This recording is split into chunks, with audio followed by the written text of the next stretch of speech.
By the time the city paper smelled like my mother's funeral flowers, and the TV vans had left, I already knew how this would end. I had seen the way my sister walked into rooms like she owned the air, the way she placed her purse on chairs that weren't hers and arranged strangers to applaud. I didn't know then that a single little wooden box would turn her life inside out, or that the words my mother whispered to me in the hospice would come back with a weight that broke a room. I only knew on that gray, rain-slapped morning in the lawyer's office that everything in my life was about to be measured against a phrase my mother had written in her own hand: the family's heart. We were packed into a conference room that smelled of coffee gone cold and lemon cleaner. The portraits of older men on the walls watched us like witnesses. A long, scarred oak table sat between us and the man with the bland face and the thin legal voice. My sister Victoria had her nails done in the exact same color she used on the night she signed the papers to move Mom into assisted care. She sat like a queen on a throne of bank statements. Her dress scraped the leather chair with a sound that felt like entitlement. Our cousins craned their necks for drama. My aunt pretended not to be bored.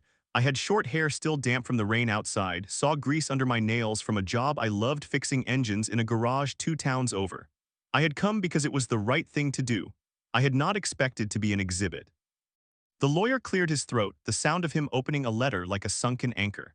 He read the preamble with the rhythm of someone rehearsed. My mother had a way with words, but today they sounded colder on paper than they ever did when she gave me my last apple pie or when she laughed with me on the porch. He read that my mother, Eleanor Vasquez of sound mind and peculiar mercy, made the following bequests. I remember the way the room leaned in, like the air itself expected thunder. My daughter, Victoria Allegra, I leave all real property, stock holdings, and rights thereto, comprising the entire portfolio of Vasquez Investments, Vasquez Realty, and associated interests, valued at approximately $1 billion. The 2 words he said, slow, 1 billion, hung above the table like a chandelier of glass that could shatter anyone foolish enough to stand beneath it. Victoria's smile was immediate. It did not touch her eyes. She gave a little laugh of triumph, a sharp sound that cut. And to my son, Gabriel, the lawyer continued, and my name felt unfamiliar in his mouth. I leave the family's heart, a small, antique wooden box locked with a single brass key to be opened only by the beneficiary named herein. He paused, and I could hear the blood in my own ears for a second. It is my wish that he keep it safe. The room erupted into 2 conversations at once, questions, sharp intakes, a chair scraping. Victoria leaned back histrionically, her expression one of theatrical contempt. The cousin from the legal side cleared his throat, eyes darting like a man who smells bad news and wants to be polite. My aunt whispered, "Oh, Ellie, what are you thinking?" My palms were sweating. The wooden box in my lap that had been handed to me earlier by a funeral home attendant felt absurdly light for something labeled the family's heart. Victoria laughed. She laughed cruelly. It wasn't a soft laugh. It was the kind that says, look at the poor thing struggling, the kind that tightens a room. She told a story then in a voice polished by champagne and lawyers about how she'd been the one who managed Mother's accounts, how she had taken on the burden, how she alone deserved to be rewarded for hard choices. She called me sentimental for even being touched by the phrase. A box, she said, and turned the word like a coin to show me it had no value. The lawyer finished the reading with the usual formalities, the paragraph about executors and trusts, about how the board of Vasquez Investments was to execute my mother's final directives. He spoke of contingencies like a man reading a GPS for the dead. They told us that there were codicils, small notes that would be mailed to the beneficiaries. He warned that some assets were held in trust pending audits.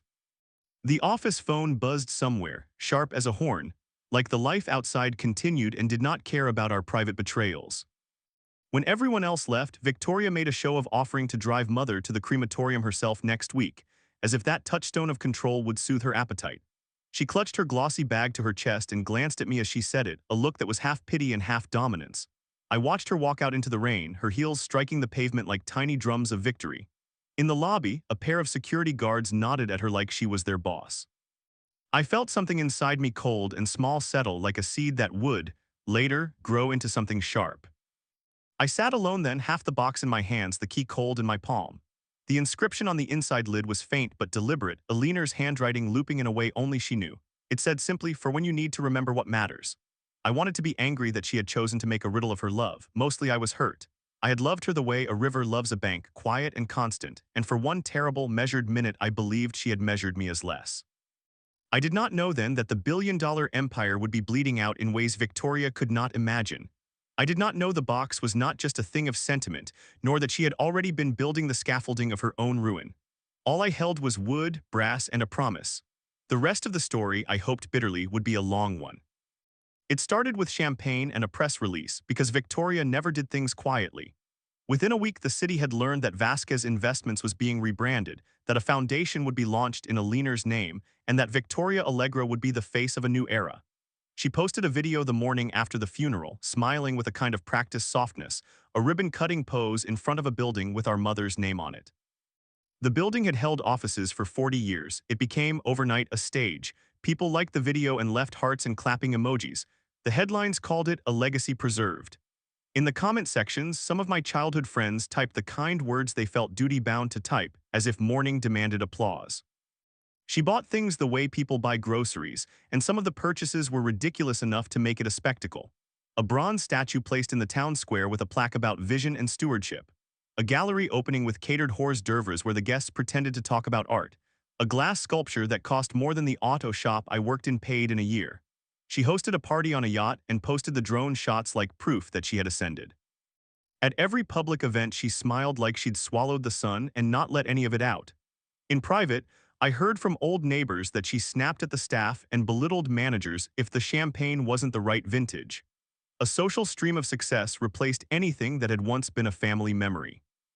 The town refrigerator talked. People queued behind me at the hardware store asking quietly, "Did you see what she did?" The clerk offered his half-resentful congratulations as if it were his place to do so. My phone filled with texts from aunts and cousins, all of them tinged with that careful sympathy reserved for someone who had lost both a mother and a fortune. They said, "I'm so sorry, Gabe," as if sorrow could be handed over like cash. Strangers in diners leaned in with pity like it was a currency. "Left the box, huh? Awful," someone said once while stirring their coffee, the spoon clinking like a tiny judgment. My arms itched for the life I had before inheritance became a spectacle. I kept the box on a shelf in the garage behind an old radio, where grease stains decorated the wood like little medals. At night I worked late, heads under hoods, my hands smelling of oil and cold metal while the world clicked through Victoria's updates like a slideshow of wealth. Some nights I would bring the box home and sleep with it on my dresser like a talisman. Other nights I would shove it back into a toolbox and tell myself it was just a sentimental insult. My mother had always liked riddles. She loved lessons disguised as games. I tried at first to take it as one last of her jokes, a way to teach me to be happy without money, to be humble. That thought felt noble and small, like a bandage on a deeper hurt. People made offers. A man who called himself a private collector sent a polite email through a local broker, offering a 5-figure sum for the box, no questions asked. "Antiques market interest," the broker said like a second-hand salesman. A cousin offered cash with the kind of familiar greed that smiled and asked for forgiveness later. Victoria herself called once, the phone pressed between her shoulder and her ear as she barked instructions to someone else. "Just sell it, Gabe," she said, the word sell like a pistol shot. "I'll give you a reasonable price." Her voice was smooth, her nostrils flared with the same impatience she used on toddlers. The offer stung because it proved the box might be worth something. It stung more because she assumed I could be bought. I refused everyone. Each refusal made their pity look sharper, as if my defiance was a personal affront to a tidy narrative.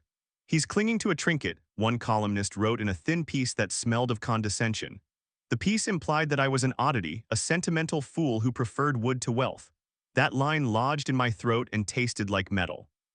I kept thinking about the inscription, the looped handwriting that had always belonged to my mother, her voice folding the words into a lullaby, for when you need to remember what matters.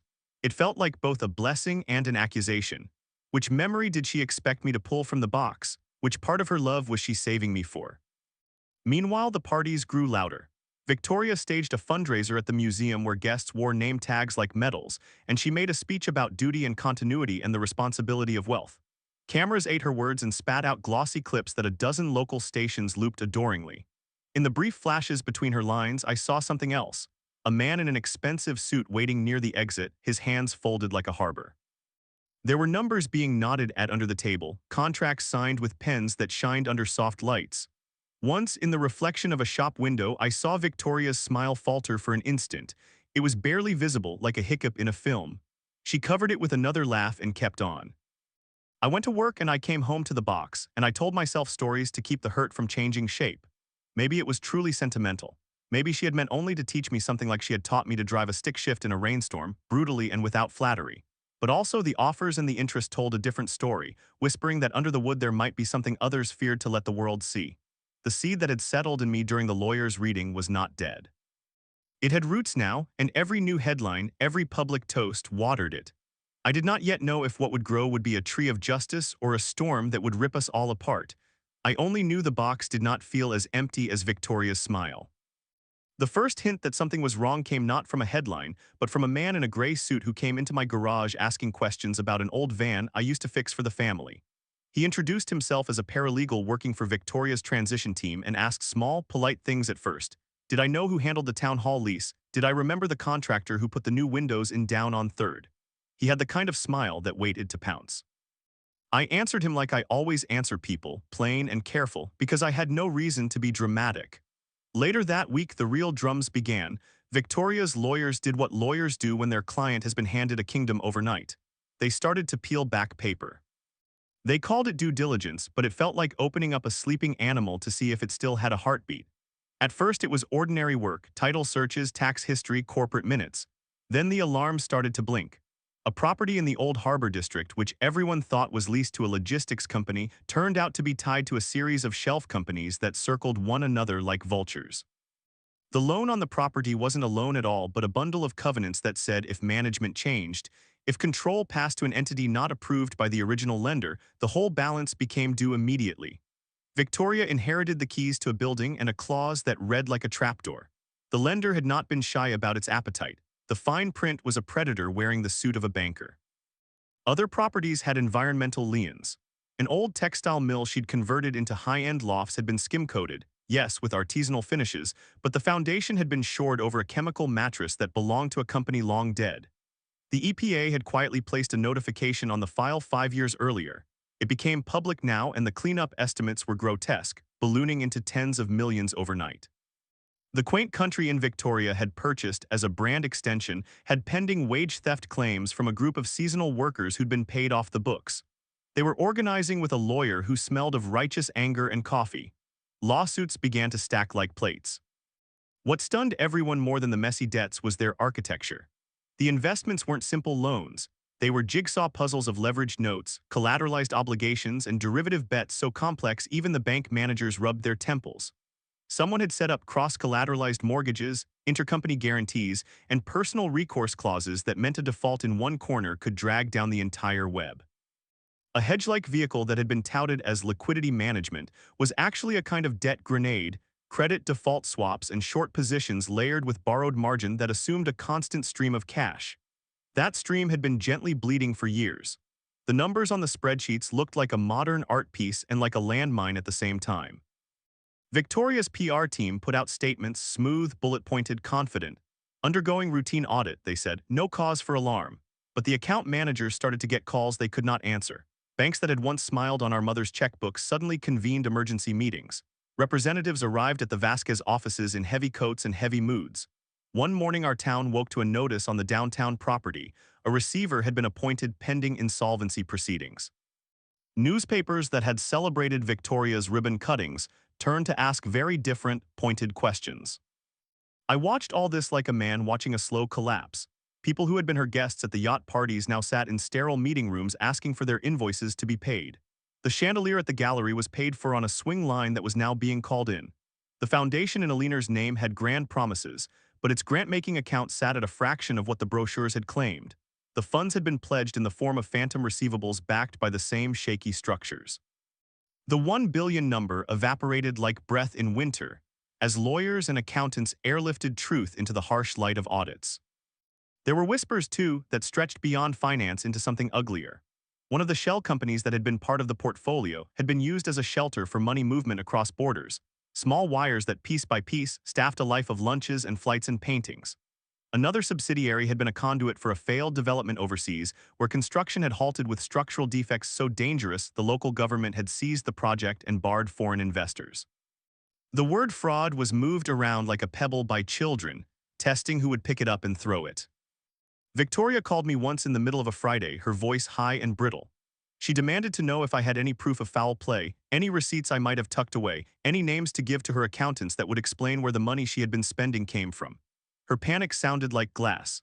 I had nothing concrete, only the box, the inscription, and a memory of my mother telling me about being careful with money and careful with words. I told her I was at the shop and would come by in a couple of days. She didn't ask me to actually come. She needed a man to wave and nod and make the outside look calm. The markets, for the record, do not wait for domestic drama to finish. Shares linked to what had been the Vasquez umbrella piped down in trading windows as hedge funds and institutional players smelled the risk. A cascade of margin calls hit accounts that had been artificially propped up, and the news feeds that had once shown Victoria smiling on red carpets now showed green numbers in the wrong direction. The board of Vasquez Investments convened emergency sessions, and board members who tolerated her polished abrasiveness started counting legal exposure.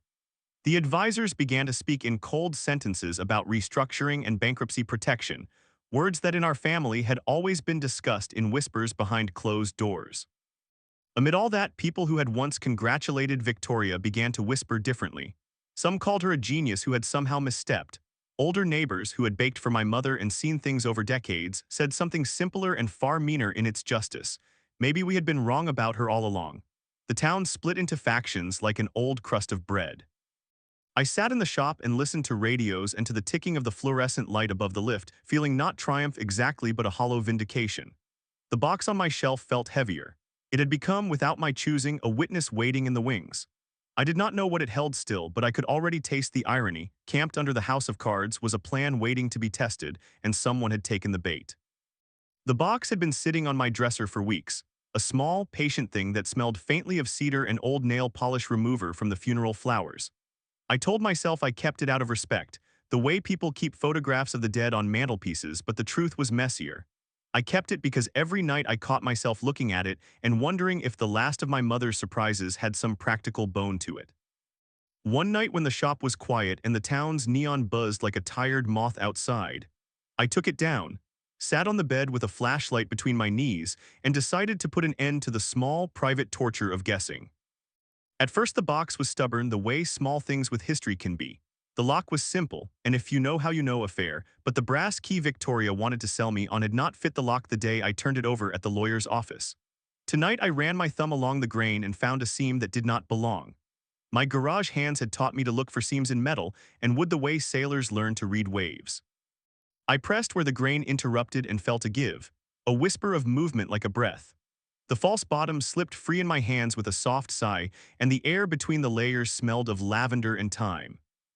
Inside, cushioned like a relic in a child's pocket, lay an antique key and a folded scrap of paper. The key looked ridiculous and regal at once, a long bronze thing with a bow shaped like a crescent moon and a shaft that had been filed down on one side. Someone had carved tiny notches into the metal like Morse code. It weighed a little heavier than its size let on, and when I turned it, the light picked up flecks of something dark stuck between the teeth. The paper was thin, the kind of stationery my mother had used for letters to distant nephews, and her handwriting was there in a sweep I could have traced in my sleep. The note said, plainly and strangely, "The heart is not in the chest." I remember laughing then, the sound a small, raw thing in the quiet room. At first the laugh was the kind you make to keep from crying, a way to shock your own feelings into line. That sentence could be a riddle, a cruelty, a last affectionate exasperation. My mother had loved to wrap lessons in puzzles. She had always said that life was mostly about making strange arrangements so people would pay attention. But even as I chuckled, my eyes kept coming back to the key, to the odd notches, to a tiny stamped maker's mark that looked like a raven perched on an anchor. My palms itched with a mechanic's instinct to turn things over and match parts. The notches were not random. They were a code paced to a rhythm I recognized from years of reading engine serials and date stamps on old municipal ledgers. I held the key up to the light and saw the maker's mark clearly. The Raven Anchor logo belonged to an old bank on the waterfront, a place called the Marlowe Trust that had been folded into other banks a decade ago. My mother had once banked there when it was still run by a set of men who wore pocket watches and remembered everyone's name. The bank's old ledgers had been rumored to contain handwritten notes and private boxes with keys that never showed up in modern databases. It was the sort of place where secrets like to sleep. The notches on the key matched a series of numbers indented faintly along the inside rim of the box's false bottom. They were almost invisible unless you held the piece at an angle, like a tattoo half hidden by a sleeve. 1372, the digits read, crude but deliberate. My brain started ticking through possibilities the way a carburetor ticks when you give it gas. Dates, safety deposit numbers, page numbers in a ledger, lines in a hymn. The scrap of paper felt heavier in my fingers than its flimsiness warranted. It carried the smell of my mother's tea and a small smear of lipstick from the funeral. It felt like a hand pulling me into a room I had not been invited into. Memories came quick and jagged after that. My mother slipping coins into my palm when I was a kid, her closing the church's ledger with a thud and lowering her eyes when strangers praised the foundation name that now meant such trouble, her telling me once that the best guard against someone taking your heart was making sure they never knew where it lived. I sat on the bed and felt the town outside move on without me, but inside the small box there was a pull like a compass needle seeking iron. I had the key, I had the words. I was suddenly awake in a way that had nothing to do with engines and oil. I thought of Victoria, of how easily she had interpreted the will as an endorsement of all the choices she'd made, and how quickly the empire had started to breathe smoke. I thought about the paralegals and their polite questions, and about money sliding around like water in pipes that had been corroded.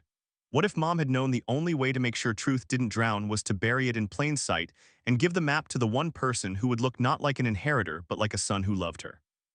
The heart is not in the chest could have been meant literally, no ledger in this box, no stock certificate peeling at the edges. Or it could be more dangerous, more brilliant. The heart existed somewhere else, more guarded, the key waiting for the hands that would not sell it to the highest bidder. I slipped the key into my pocket and slid the paper into my wallet next to my business cards and the receipt for a muffler I had bought last month. The shop felt like a different planet now, my hands had grease on them and my heart had something else to hold. I had promised myself to stop looking for drama, to go back to the rhythm of calls, cars, and the honest clatter of tools. Instead, I felt like a man who had been handed a compass on a foggy night. The box was only the beginning. The key was a hand on a lock I hadn't yet seen. And so I decided quietly that the next morning I would go to where my mother had kept her bank books and her old church ledgers, and see if a heart could be moved and exposed without anyone noticing until it was already too late. The panic began slow and then like a dam bursting. First there were the press pieces with the gentle language, under review, liquidity issues, restructuring talks that tried to dress up collapse in corporate manners. Then the words grew teeth. Creditors filed notices on the courthouse steps like scavengers dropping pins, and the receivership papers arrived with the finality of a morgue tag. One morning the town woke up to photos of Victoria in a suit too tight from stress, her mascara running like someone had scribbled a map across her face, smiling into cameras that no longer wanted to love her. The foundation in our mother's name froze its grants, the gallery closed with a notice taped on the door, and men with clipboards circled the office towers as if tallying the bones of a dead animal. Victoria called me that Friday evening when the sky had already gone the color of old Detroit steel. I was under the hood of a pickup, elbows greasy, the smell of oil clinging to my shirt. The shop radio was on low, some talk show about markets that felt like a different language. Her number flashed on my phone, and for a second I thought maybe she wanted help, money, counsel, a brother's hand. Instead, she unloaded fury so hot it sounded like a person fighting air. "You knew," she said within 2 words, the voice brittle and flat. "You knew about this, Gabe, you had to know." I paused, my hands halfway inside the engine bay, the wrench in my fingers. The accusation landed like a slap. I told her no. I told her I had nothing. She cut me off with a laugh that had gone sour. "Don't play the innocent little garage boy with me," she spat. "You were always closer to Mother than you let on. You visited the bank. You were there when she kept ledgers. You kept the box. You have the proof." Her voice broke then and reassembled itself into a weapon. "You've got the heart. You were always hiding things just like you hide engines. Are you trying to blackmail me, Gabriel, to get a cut when the empire dies?" The laugh and accusation threw up a storm of things I had not expected to feel. Hurt first, because who accused you of such things is always someone you loved or wanted to love, then a rising, cold sort of amusement at the idea that she could even imagine me plotting that way. But there was an edge to her panic that I could hear. Men in suits, court timelines, and cash calls that would be made in hours. The panic had sharpened her into someone who would tear through family. "I have nothing to do with your debts," I said. "I have nothing to gain from this, Vic. If that were true, I would have taken one of the houses or some of the portfolio. I did not." "You think I don't know what you are," she hissed. "You think I don't see the way you kept that box on your shelf like a relic. You think I don't know someone who saw you near the Marlowe Trust the week before she died. You have been hiding things for years. You have been hiding the truth." She rattled off names like a gambler throwing chips across a table, insisting that she had evidence, that she had a private investigator with a bank of photos. I could feel her calling in favors, the last of her PR team sweeping around her like people trying to patch a sinking mast. The thing that made me colder was the clear attempt to weaponize the law against me. She threatened to file an emergency petition to seize anything related to our mother's estate, a list that included whatever she believed I had from the funeral and, of course, the box itself. She was right about one thing: the box sat on my shelf. She was dangerously wrong about everything else. The thought that she would take my mother's final riddle away from me like some trophy made a strange, bitter sense of shame and anger spin inside me. I had been the butt of jokes since the will reading, the sentimental son with grease under his nails, the man who had received nothing. Now she wanted to hand me over to the court like an embarrassing heirloom. The next day, a lawyer representing Victoria's emergency counsel emailed me a terse letter that smelled of sulfur. It claimed the box could contain evidence relevant to ongoing investigations and requested immediate custody pending forensic review. They asked nicely at first. The implied hand in the letter that anyone who refused invited suspicion was the kind of pressure that could make a calm person make a bad choice. Around noon, two men in dark suits came by the shop with press credentials and a subpoena, polite but firm, as if they had practiced their smiles in a mirror. I told them I would speak with counsel.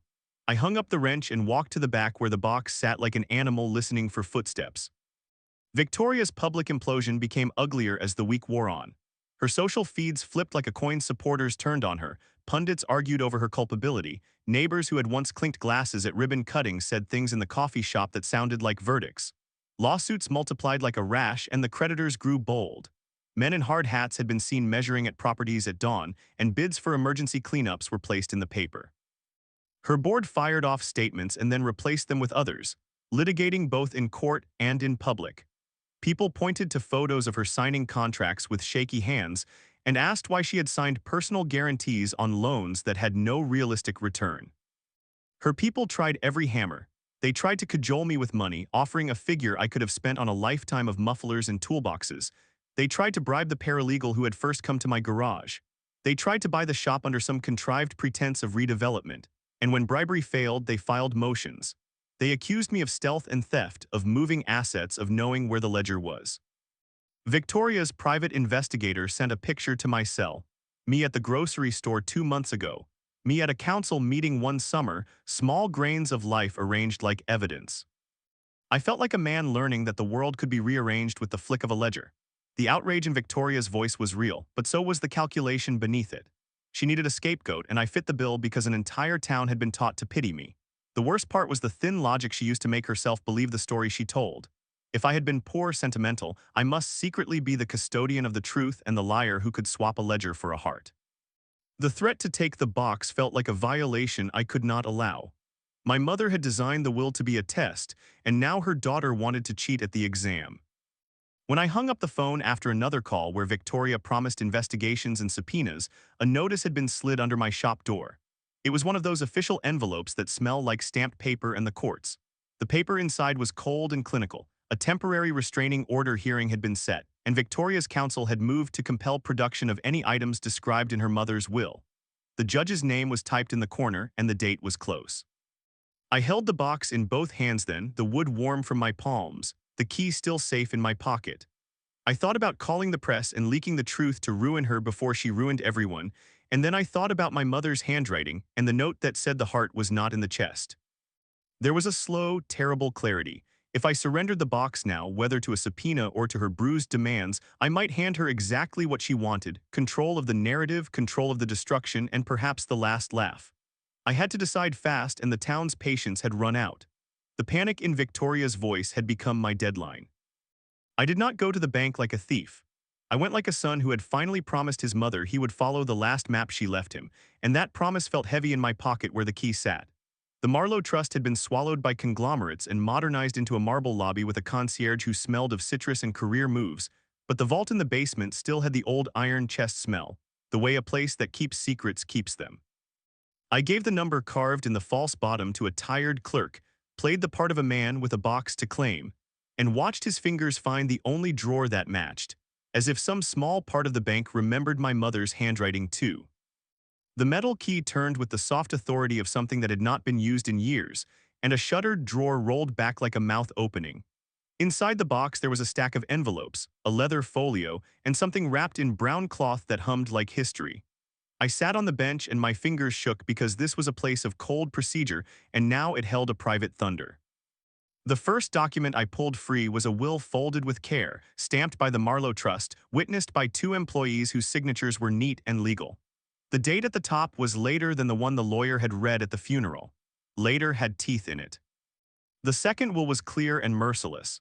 It named me executor, it revoked all prior wills in full, and it directed that the holdings of Vasquez investments be placed into a protective trust to be used first to pay any legitimate creditors, second to make restitution to anyone defrauded by the companies, and third to establish a new community trust in Aliner's name for the town.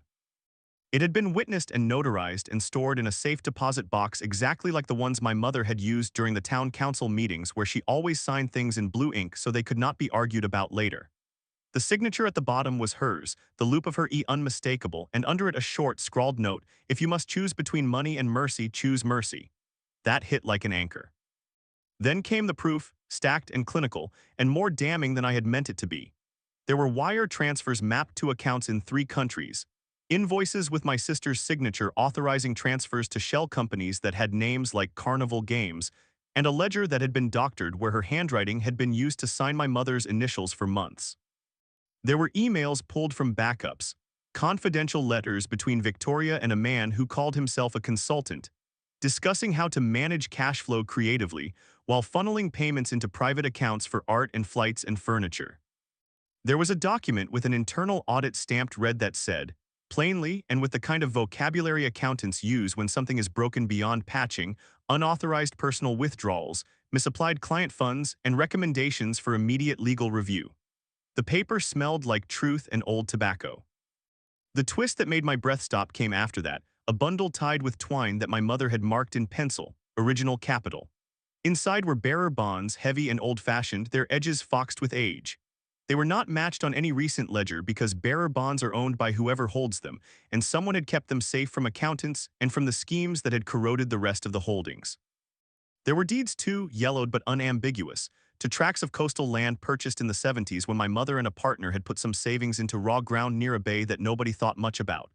The deed records showed mineral rights and riparian access, and in the margins someone had written a note in my mother's hand. For the long game, keep what cannot be named by accountants.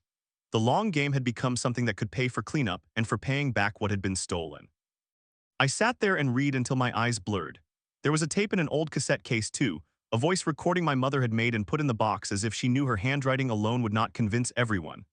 On the tape, she spoke like a judge and like a mother, telling me she had watched Victoria for years, that she had let her manage certain accounts to see if her daughter would steward or pillage, and that when the signs were clear, she made a plan to protect the town. She admitted to structuring the portfolio in ways that would collapse if mismanaged, an ugly protective trap that she built so greed would reveal itself, not to punish but to reveal.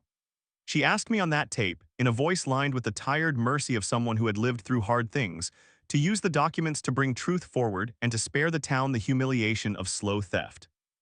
There was a paragraph in the second will that I read 3 times because it felt like a script written for a courtroom drama.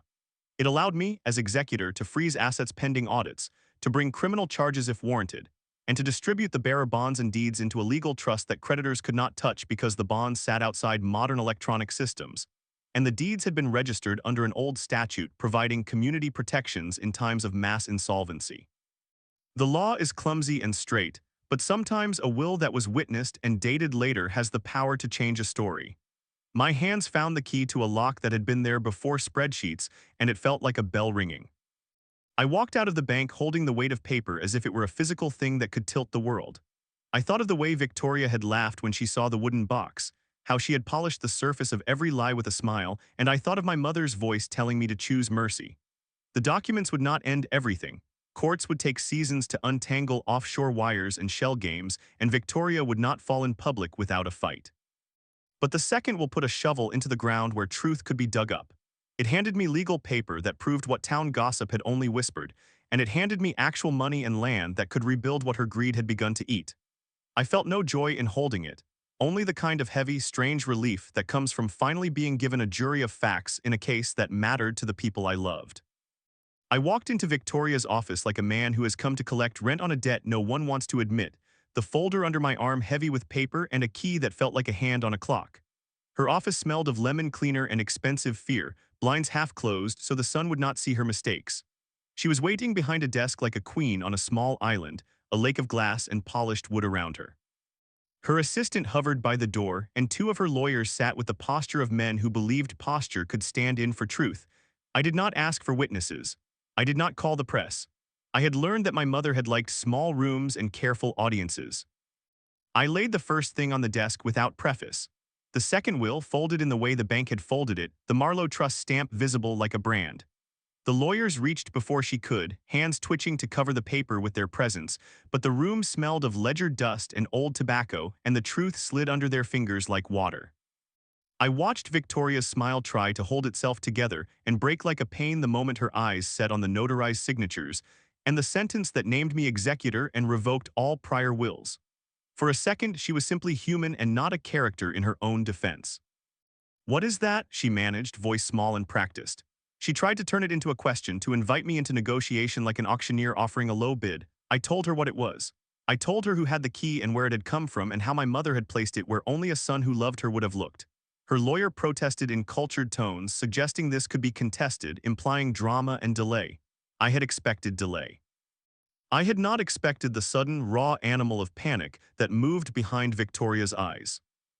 I put the other papers on the desk next, the emails with her signature, the wire maps with arrows like fishing lines leading to shell companies, the internal audit stamped in red that said unauthorized personal withdrawals.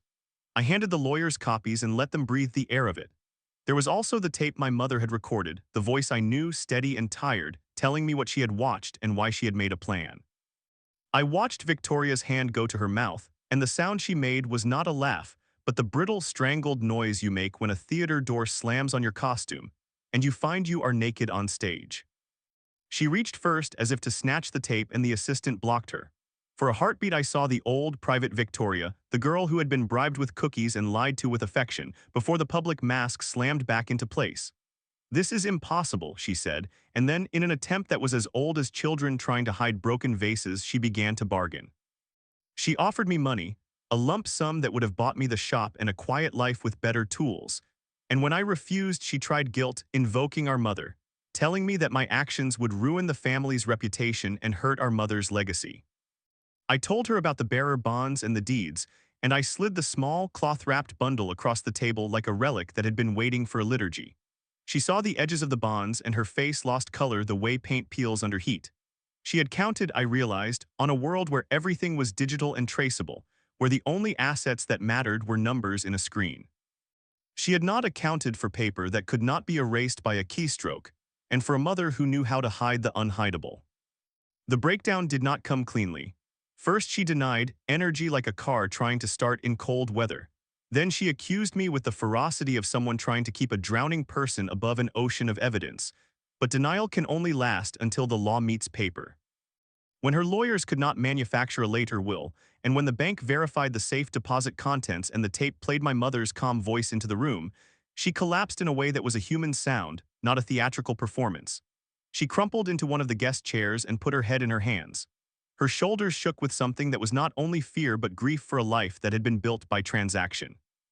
She said things then in that small voice of someone confessing in the dark. "I had debts," she whispered. "I thought I could fix them. I wanted to give Mom the life she deserved. I thought no one would notice small transfers." Her sentences tumbled into one another and became a confession that was terrible for how ordinary it sounded. It was not some grand villainy. It was 100 small permissions she had given herself, a slow hunger that had grown until it ate the furniture in the house she built. The men with clipboards and the investors on the phone were not monsters who had dragged her into sin. She had built the bridge and then walked it alone. The lawyer stood, the room filled with the sterile music of legal strategy. One reached for his phone, a move to contain, to call a prosecutor, to try the slow gears of justice that grind on paper. I told them to stop. I told them I would not let this be a spectacle for the morning shows. My mother had written mercy into the second will for a reason, and the cassette with her voice asked me to choose mercy even when the law demanded teeth. I told them I would turn the documents over to the proper authorities, that I would instruct auditors and cooperate fully, but that I would also assemble a restitution plan from the bearer bonds and deeds so that the town would not be left bleeding for her mistakes.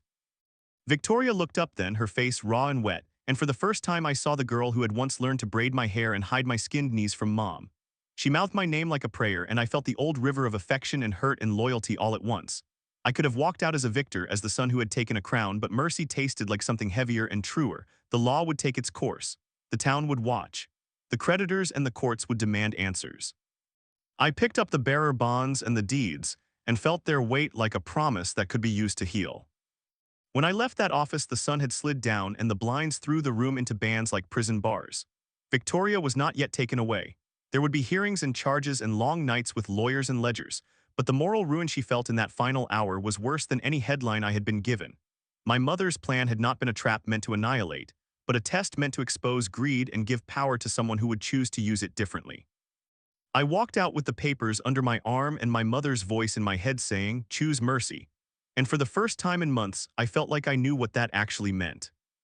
When the first creditor showed up in my shop with a lawyer's card and the kind of smile that thinks money owns you, I almost told him to leave. Instead, I offered him coffee, sat him on a stool, and slid open the folder I had been carrying like a weapon. The bearer bonds felt absurdly heavy in my hands, like old-world promises that modern greed forgot how to value. I let him read the second will where my mother had named me executor and spelled out, carefully and without theatrical flourish, how to use the clean assets to make things right before anyone started pointing fingers or taking heads. He read, his mouth thin, and I watched a man made of deadlines realize he had been staring at paper that could do what money had promised but failed to do, fix what people broke. What followed was not heroics but long, stubborn work that smelled of coffee and late nights and paper cuts. I took the bonds to a court-approved custodian while lawyers diced through every clause in the second will. I negotiated with trustees who wanted to liquidate everything for quick cash and with angry investors who had counted on a corporate carcass instead of a living town. I used the deeds my mother had tucked away to bargain for environmental remediation funds, selling off development rights in a way that funded cleanup without sacrificing the land's soul. The math in my head felt like a carburetor finally tuned. Pay back the short-term lenders, cover unpaid wages and pensions, fund the town's cleanup, and keep enough in a trust for the workers who had built the company into anything at all. There were moments when old systems got ugly. A bank that had once smiled on my sister's champagne accounts tried to assert a prior lien, claiming technicalities to grab the bonds. A hedge fund filed emergency motions to challenge the deeds. A man who had been Victoria's biggest patron showed up to threaten suits, saying his loans were secured. I countered with the second will, the Marlowe Trust stamp, and an old statute my mother had cited in the margins about community protections in times of insolvency. Public opinion mattered then. I opened the files to the town and the press on a schedule planned by a lawyer, not a gossip. When the town read the audit and the emails, when they heard my mother's voice on the tape, the forces who tried to muscle the deal back into darkness found themselves suddenly in the light. Using the bonds and land in careful legal measures, I assembled a plan that looked ugly to accountants, but honest to people who had mortgages and kids and nights of fear. I paid off the most immediate debts so no paychecks bounced, set aside a fund to restore health benefits, and created a transparent restitution program that would use a portion of the proceeds to compensate those who had been directly defrauded. Part of the land got designated a community reserve with protective covenants, ensuring that our coast would not be razed for quick profit. Another slice was sold to a cooperative made up of the workers who wanted a stake rather than a severance, and I used my mother's bearer bonds to provide seed liquidity until the cooperative could stand on its own feet. Victoria faced what she had built, and she faced it without my interference in the public process. I turned the evidence over to prosecutors and to the auditors, gave depositions, and testified when asked. She was charged with embezzlement and fraud, and the court process was long and ugly and necessary. I did not relish seeing her in a suit that did not fit or watching her shuffle papers in a courtroom, because justice is not a joy to witness when it comes at the cost of a human life. But I also could not pretend that mercy meant ignoring wrongdoing. I followed my mother's instructions, justice balanced with compassion. I recommended restitution and community service, and I helped craft a restitution plan that made her repay as much as she could, sell her personal assets, and work under supervision to help fund repairs. The law took its course, and the town judged as it needed to. The disgrace she felt was hers to carry, and it was not mine to soften beyond what the law and my mother's voice allowed. In the quiet afterward, when checks had been written and the boilers in the factory hissed back to life, I sat on my garage stool and tried to weigh what had happened. The bearer bonds had been old paper, the deeds simple rectangles of white and ink, but their function became clear. They were my mother's insurance against a world that prizes price tags and forgets value. She knew the difference between a ledger that tells you how rich you look and a ledger that can rehabilitate a town. She knew that truth, being the only thing you cannot launder or rebrand, would save more than money alone ever could. When people thanked me at the shop, when the factory workers brought me a pie because that is what small towns do, I felt relief but not triumph. I felt closer to understanding why she hid the heart in a box that smelled of cedar and why she left me the key. My mother left a test, and the answer she expected was not which child could count higher, but which child would choose mercy when facts demanded teeth. I used the clean assets to put the company back together in a way that kept people fed and the promise of work alive. I let the law catch up with my sister because truth cannot be policed by private anger. In the end, the thing she left me that mattered was not a house with marble or a title with gold trim. It was the truth, buried and tethered to paper, and a voice that told me plainly what to do. That truth bought back lives, paid wages, and set a town on a steadier course. It was, I realized as dusk filtered through the garage window and the radio played a song my mother loved, the only inheritance any of us can really use. A life rebuilt on what is honest, not what looks expensive.